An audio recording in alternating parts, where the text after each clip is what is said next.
Okay, so we start the movie, and there's our location, Camp Crystal Lake, and the year is 1958. And we go into one of the cabins, and there's all the camp counselors singing and having fun. Yeah, that really looks like fun. They're all like, singing Kumbaya is so much fun, haha. Two of them have got the right idea, they just get up and leave. So they bugger off to a barn and start making out, which is I guess the only thing you could do in the 50s. Hell, this was probably sex in the 50s. Man, kids were so rebellious back in the 50s. Just look at them go. They don't care about nothing. But then, da-da-dun, somebody's watching them. Oh man, they are so busted. So the dude gets up totally cacking himself. He's like, we weren't doing anything, we were just messing around. And then, blag, he gets stabbed.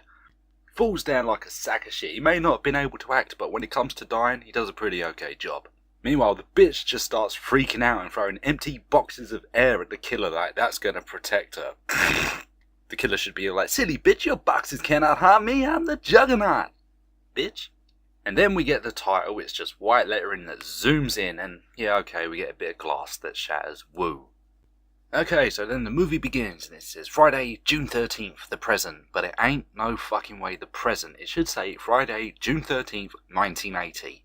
Because nobody in their right mind today would dress like the motherfuckers in this film.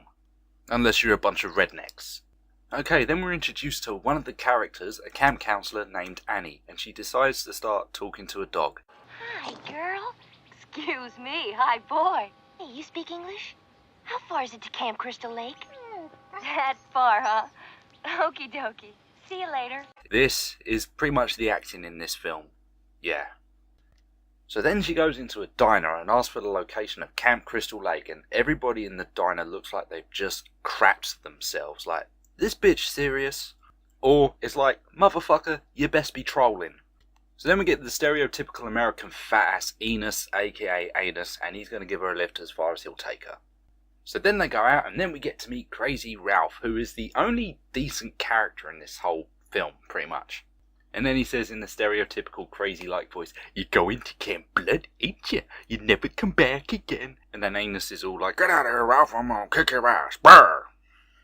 While they're on their way there, Enos tells her not to go to Camp Crystal Lake because of all this bad shit that's happened. She's all like, oh yeah, but I gotta go because, I need to die.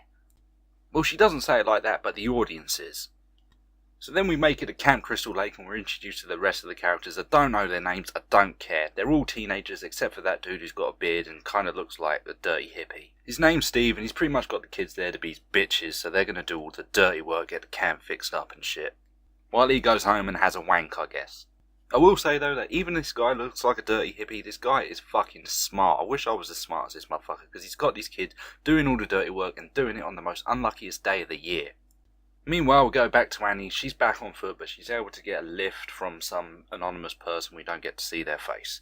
And the moment she gets into that car, she just doesn't shut the fuck up. She just goes on and on and on and on and on about kids.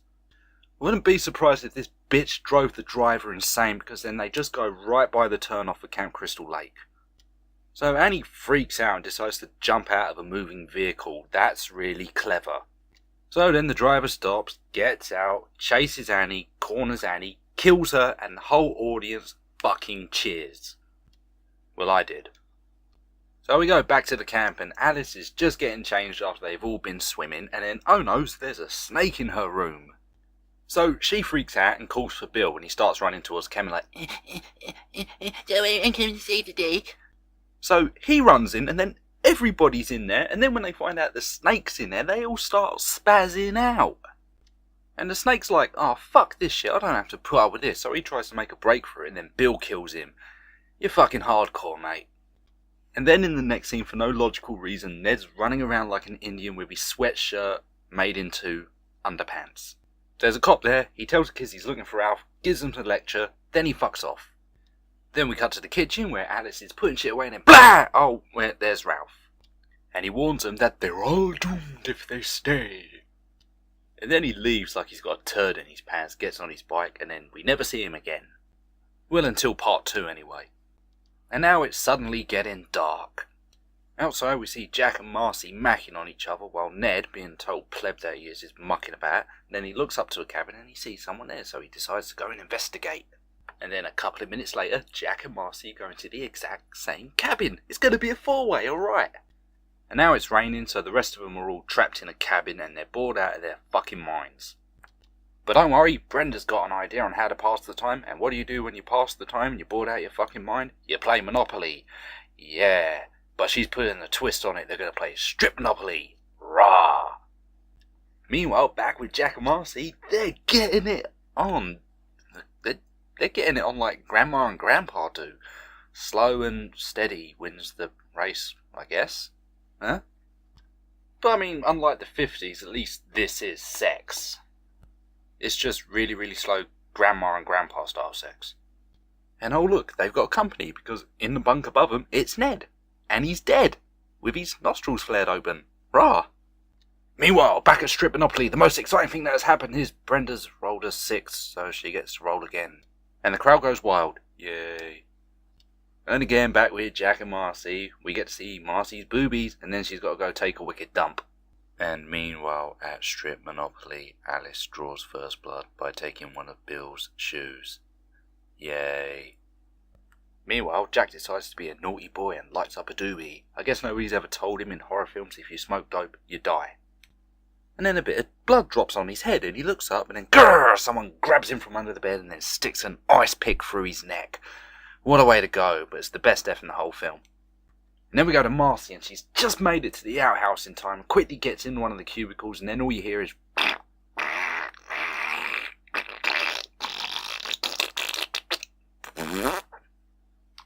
And while she's dropping the kids off at the pool, somebody goes in there, and they're like, fucking hell, man, that smell! So after Marcy's wiped her ass, she comes out and starts talking to herself in the mirror. But then she hears something at the other end, so she goes and has a look. Nothing there. Then when she turns around, smack! Fucking axe in the face. Back at Strip Monopoly, the one thing I really didn't want to see is Bill without his shirt on, but at least he's not a fat fuck. But I want to see tits. But then Brenda takes her shirt off, yeah! Oh wait, they're pimple tits. And then all you need to stop a game of Monopoly is the door to blow open, and then that ruins everything, because they don't want to play anymore. So Brenda's going to piss off to her cabin. So then we cut to a diner, and it appears Steve's been there all day eating pie. This guy is a fucking genius. If I ever get my own camp, get kids to do all the dirty work while I eat pie all day. Brilliant. So then he leaves, and on his way back to camp, his car breaks down, so then he has to get a lift from a great big fat bastard of a police officer.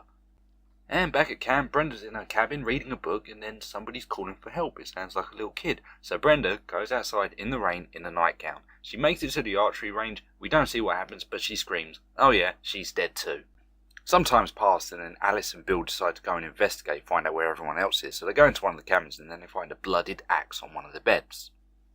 So they're like, fuck this shit, let's get the hell out of here. So they go to the truck, but oh no, the truck's been sabotaged.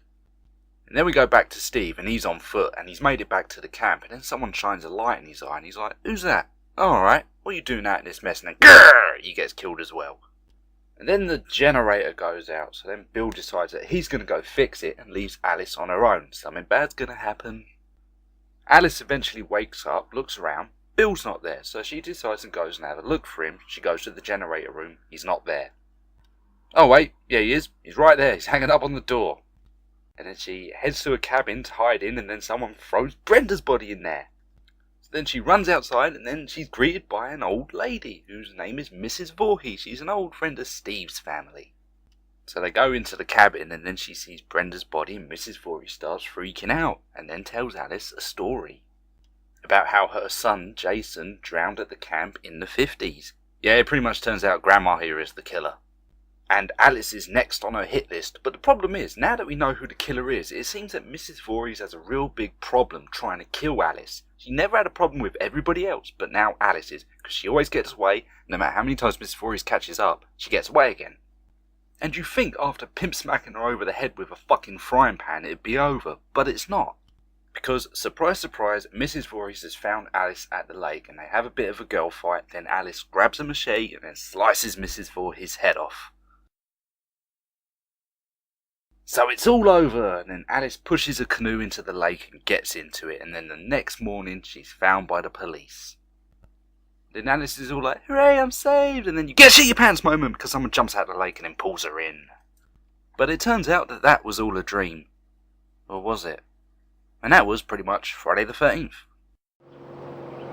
Guess I always wanted to work with children. I hate when people call them kids. Sounds like little goats.